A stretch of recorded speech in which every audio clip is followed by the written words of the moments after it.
Across the world, we're the most constant news service of the world. We make all the difference. The entire world is shifting towards social media. That's why we're following you and we're capturing the latest. We provide you with minute-by-minute updates of the latest events happening around the world. Reading beyond the news.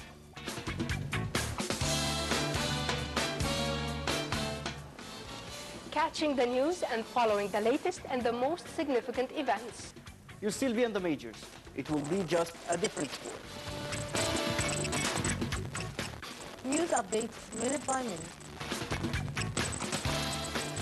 Where we have been, where we stand now, and where we want to be in the future. Whatever is making the headlines, we'll bring you the story.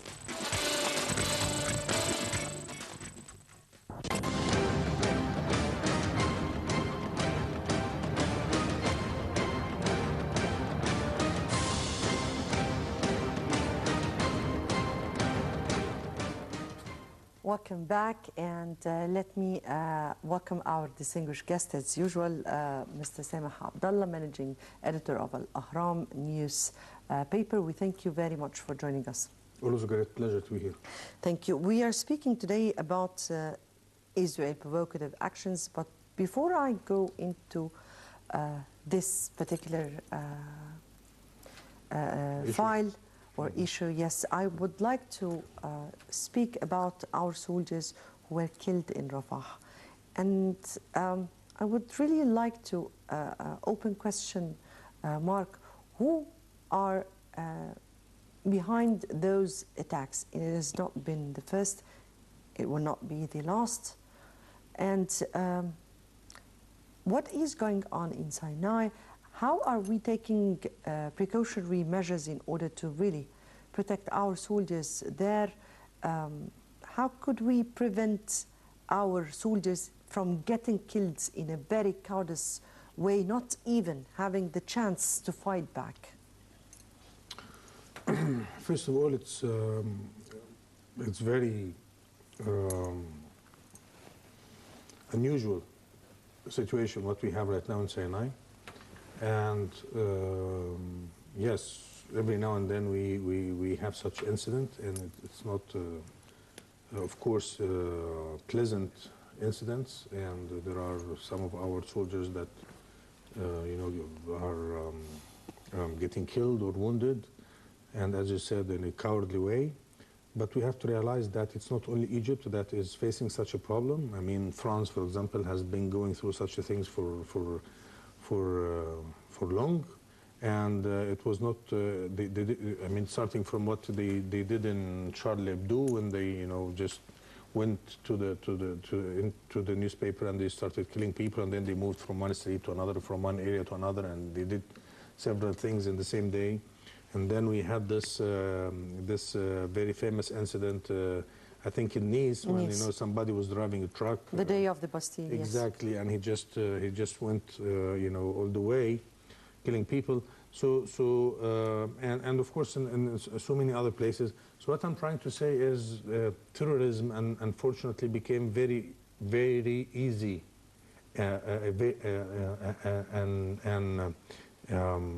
action that can be done or conducted in a very easy way. There are a lot of tools that you can use, and as long as there is a crazy person with a crazy mind, or a group that doesn't want stability to be somewhere, or a certain international organization or entity or whatever that is trying to create some kind of chaos and whatever. So unless that we have such things, as long as we have such things, then such actions or such killings or such terrorist acts will go on. In Sinai, of course, it's very clear that the Egyptian army is a target for several reasons. First of all, when you head to the Egyptian army, you are directly going to the Egyptian stability in general, because it is the army that is now, that we can call or can consider the main pillar that is saving the society from going into turmoil and has been like this since, you know, the Egyptian spring started. So if you will try to hurt the army, then you are in the same time hurting the Egyptian society. And on the other hand, they are trying to create some kind of Havoc? And no, some kind of, you know, they're to create some bad environment or you know, within the soldiers. You know, what I'm trying to say is they are trying to say that, you know, you are not safe. You're not stable. You are not safe, you are not stable, Yes. your country is not even taking care of you. They are trying to create such a thing. And I'm not sure that they will be able to achieve what they are trying to do. So it's a battle, we have to fight. We are paying a price, and there is no other way. And if other countries were able to eliminate terrorism 100%, then we will be able to do so. And by the way, for each attack that, you know, for each successful attack against Egyptian soldiers, there are hundreds that are prevented from before it happens. And I have information regarding this, and I know exactly what is going on, but not everything is declared because sometimes it's not suitable to say so. Just let me just give a very small comment here, or even put some info that this Qudus attack occurred just as the United States lift the name of Egypt of unstable country.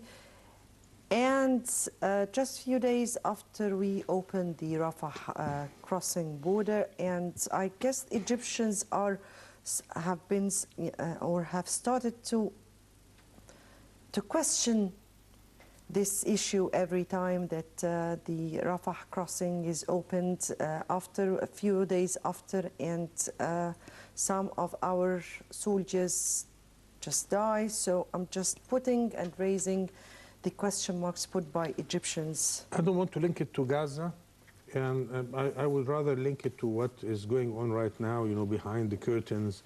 We have news speaking about some kind of, I don't know, rapprochement between the Egyptian government and the Muslim Brotherhood, or there are some attempts or some initiatives from here and there.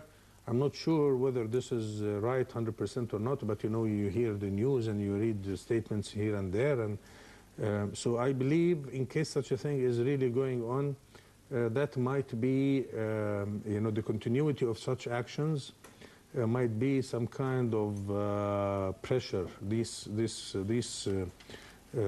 groups are putting on the Egyptian government to go through this kind of reconciliation or whatever. As you know, right now they have lost almost every other card they had to play with. I mean, the support of the United States, the support of the people, even they are not united as a group. So perhaps that might be seen as, you know, a reason, you know. So why? I mean, the question would be, why should we reconcile with those people? So the question should be, the answer might be, you know, for example, to stop their actions or their whatever, to bring stability to Sinai. Right. Might be. Right. Before we move on with our or the main topic here, and let's watch this report. And Israel bids to quiet Muslim call to prayer that has been revived after being amended. We'll see this report, but that, of course, is not the only provocative action Israel is carrying out with. But let's watch the report and we'll come back for discussion.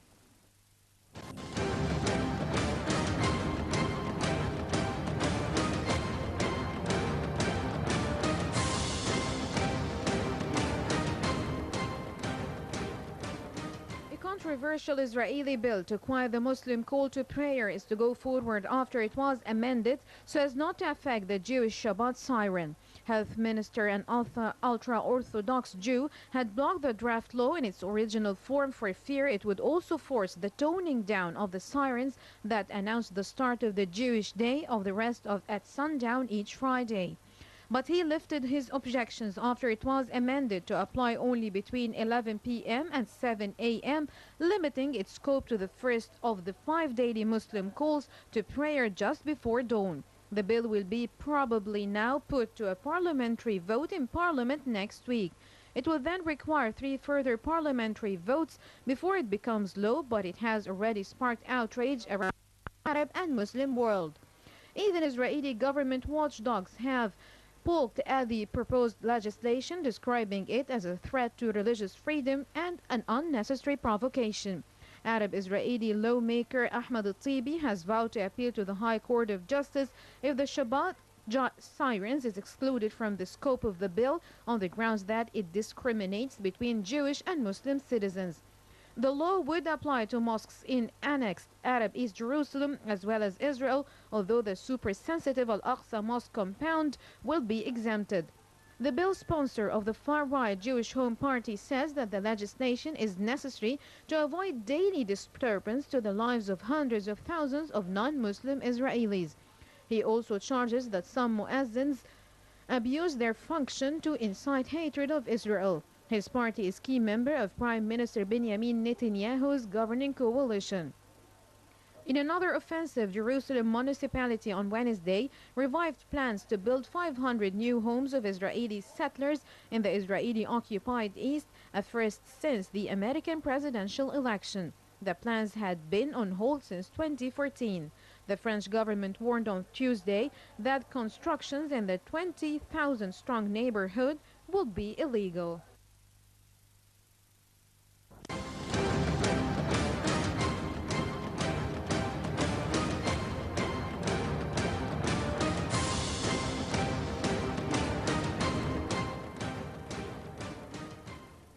Right, welcome back. And as I said, that this Israeli controversial bill to quiet the Muslim call prayer has been amended or rather not to affect the Jewish Shabbat. Saren, back to you, Mr. Samah, and that really provoked all Muslims around the world. Not because, I mean here that the Muslim calls for prayer are not, for an instant, in all or in every country all over the world. But in this particular area, when Israel prevents such an issue, how could Muslims look at that? Look, I mean, to be able to understand this, we have to understand what Israel is trying to create in general. So, and part of this, or the main target here is what they call the Jewish state. I mean, they are always talking about a Jewish state where I know the majority are going to be Jews, and they are even speaking about Arabs to move from Israel, from the 1948 lines to other areas where Palestinian state might be created one day. So they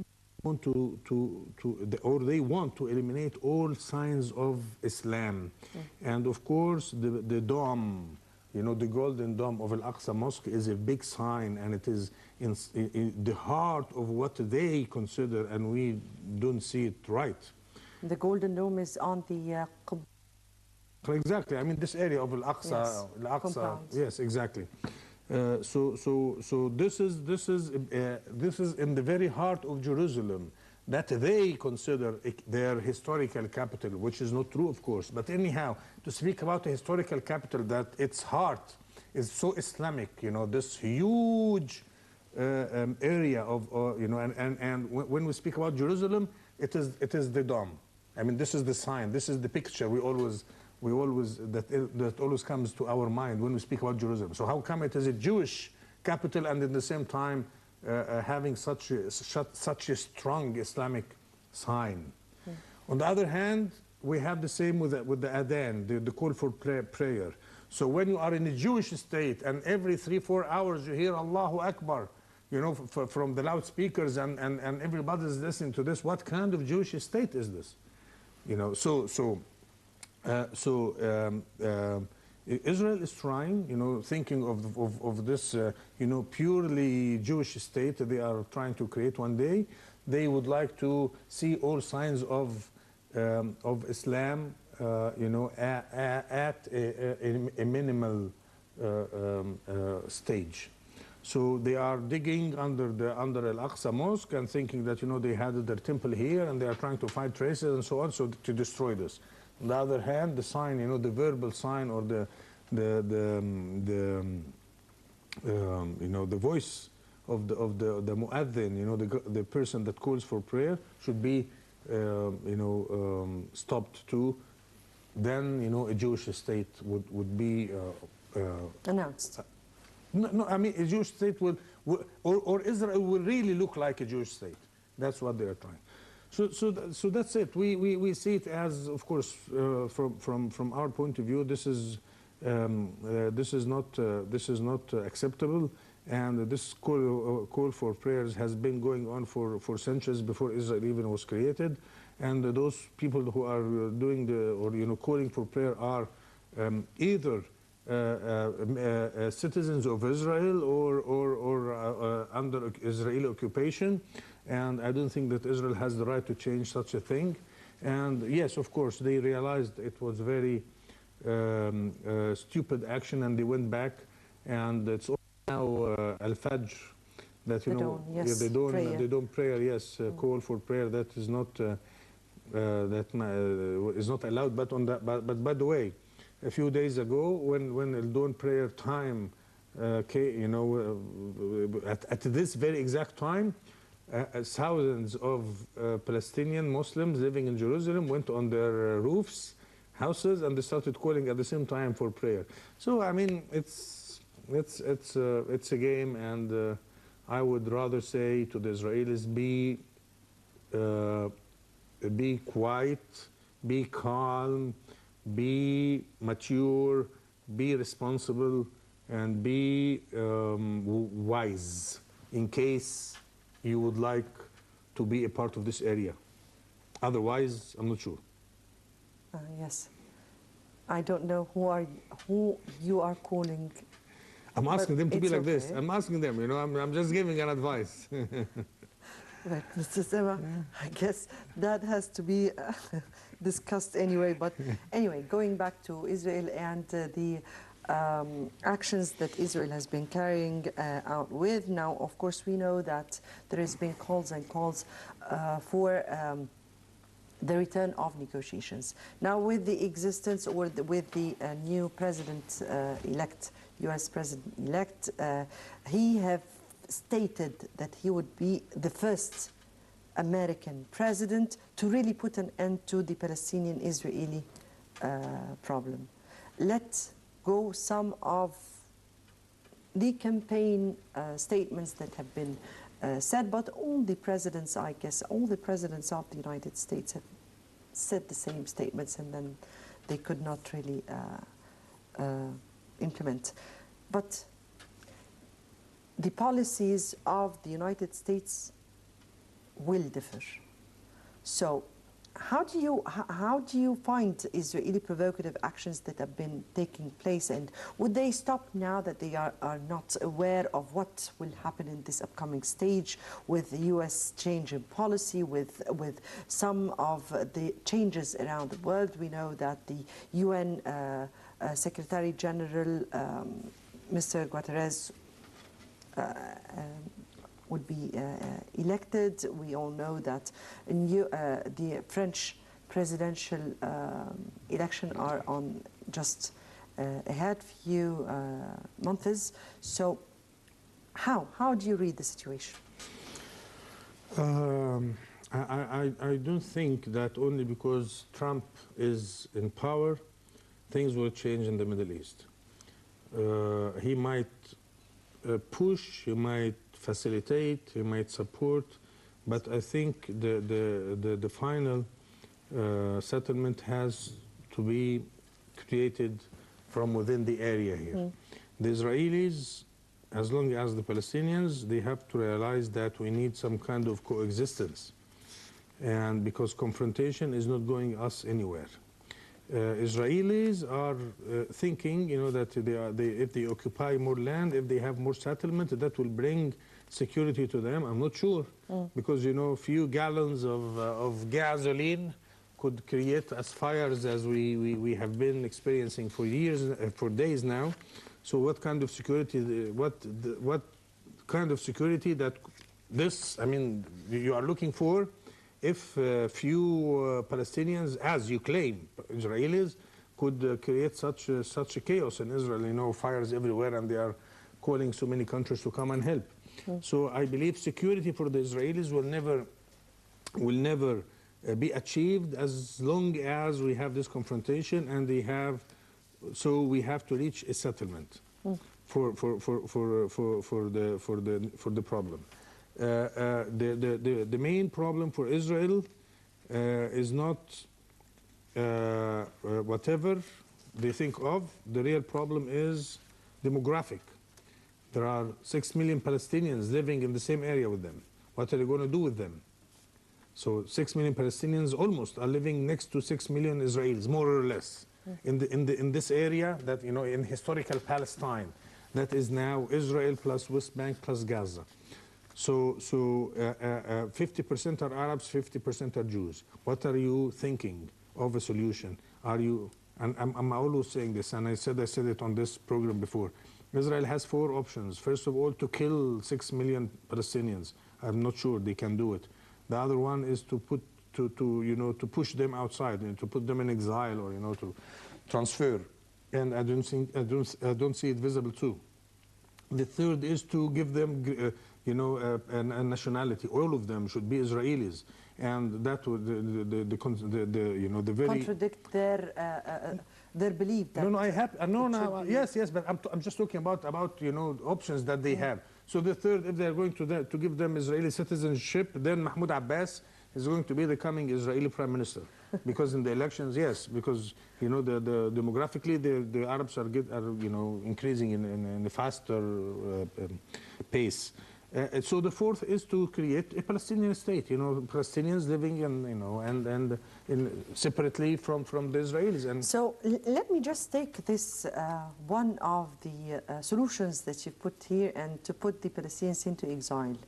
And the world have been seeing this refugees crisis, and yes, I really I don't know whether the world want to really see another crisis made by the Palestinians, made by the Israelis, and new refugees, new no, it's not visible camps. at all.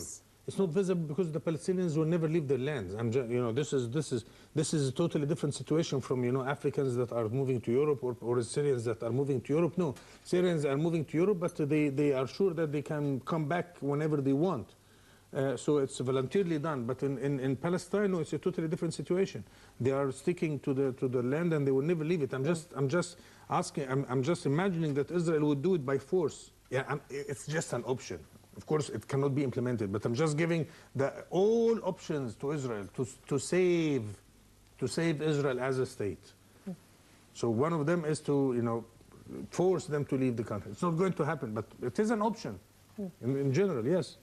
If we speak about efforts or calls for the return of the stalled peace negotiations, and we take the French bid, for instance, that was very much rejected by Israel, and we don't know really the reasons behind such a rejection. We don't see other serious calls that are really emerging. How can we speak about efforts being made in order to return to negotiation while both sides are not really ready to negotiate, particularly the Israeli one? Yes, I believe at any moment such calls could find momentum. Yes, find momentum and reactivated. But the question would be whether the Israelis are ready to make concessions to bring peace to the area. And again, if I were an Israeli or they have to realize that their country is at a situation where they can gain something right now. The coming years, they might not be in as position as the position they have right now, where they can negotiate and give and take. Things might turn against them a lot, and these are not my words. These are things that, you know, so many Israeli officials, high-ranking officials, has said, even starting from Herkabi, that was the head of the intelligence, military intelligence service 30, 40 years ago, and he said, you know, Israel has almost no future when we are choosing between the bad and the worse, and so such ideas are real, and they know it, and they are, you know, they have it in their background, and that's why they are always trying to create some kind of, no, we are strong now, we are going to have more settlements, but you know, they are in a historical dilemma. They have a big problem, and a problem related to their existence. So, and we don't have to do anything. Just let time go, and by more time, more people will be born in Palestine. More tension will be created. The technology needed for creating mass destruction weapons is becoming easier and easier, and a small Palestinian will be able to create, I don't know, a rocket that can be done. So, I mean, things are getting really very serious, day after day. If I were an Israeli, I would start right now working on a peaceful solution that will bring stability to the area and security to the Israelis. Otherwise, I'm not sure what is going to happen. So let me here ask you, sir, what do you think the Israelis refused or rejected the French bid or the French initiative for peace? They are not ready. They don't see it. They are afraid. They have internal disputes. By the way, and this is, I think, Henry Kissinger said one day, they said Israel doesn't have a foreign policy, they have only domestic policy. So all the big decisions, even those who are related to the existence of the country, is sometimes subject to... At odds? Yes, to the internal conflicts or internal disputes among the political parties and the several political groups and so on. Yes, so you mean here that the big shots or the big heads are at odds all the time, and they do not really they don't find see, consensus. they don't have, yes, they don't have a unified vision, and they only care about tiny little things. You know, for example, the religious people, they don't want sabbatical, I don't know, activities, and they don't want their kids studying the religion to be parts of the army or to join the army, and they want you know, certain religious things to be implemented, and those who are secular are thinking in another way, and those are fighting those, and those, you know, and at the very end, nobody has, only few, and one of them was Rabin, by the way. He had a vision. He wanted to save his country, and that's why he was assassinated. Exactly. He was about to reach a settlement with Syria and with the Palestinians, but exactly like Sadat. He was their Sadat. We had a great Sadat. They were about to have a great Rabin, but he was assassinated, and we are lacking now such kind of leadership. A person with a vision. Yes. We don't have it. Rather, a person with a peaceful vision, at least. Yes, of course. If he or she would really care about their country, they should have a peaceful vision, because all other visions are not useful and are not going to take the Israeli society to any level of stability or security. Right. Finally here, because I have just 2 minutes left for me here, and Israel has accused France of aiding a boycott of the Jewish state after Paris announced new guidelines for labeling goods from settlements in the occupied Palestinian territories. And that is an action that seems that really to anger Israel to a great extent, because this is not the first country that do such an issue, a European country that do such an issue, and find a very angry reaction from Israel. Yes, I think all European countries have taken the decision, but France was the first to implement. I'm not sure, but I think it is like that. So the decision was taken in the parliament, and France was the first to implement. And the idea is, or the logic is very simple. They say that, the West Bank, East Jerusalem, Golan Heights are not Israeli lands, and we don't recognize them as Israeli land, and these are occupied territories. So we can't, if anything is produced in this particular areas, we can't say made in Israel. We have to say occupied territories. And it is, very logical, but of course it is against the Israeli will and the Israeli way of creating a status quo that, everybody has to yes, but can we see that as a real tool for pressure? On Israel? Yes, yeah? Yes. At least we don't see Jerusalem unified as you claim. We don't see Jerusalem a capital as you say. This land all this land, including the settlements, are not legal. This is a pressure. I guess that's a way of pressure on Israel, that we have to think about other ways in order to really find peace. It comes after UNESCO decision that, Al-Aqsa area is Islamic. So, yes, so such pressures are very useful. Very much indeed. Unfortunately, my time is out. I have to end it here. Mr. Samah Abdallah, managing editor of Al-Ahram newspaper, thank you very much for joining us. Always a pleasure to be here. Thank you. Dear viewers, many thanks for watching. Next Saturday will be another Arab File. Until then, it's goodbye.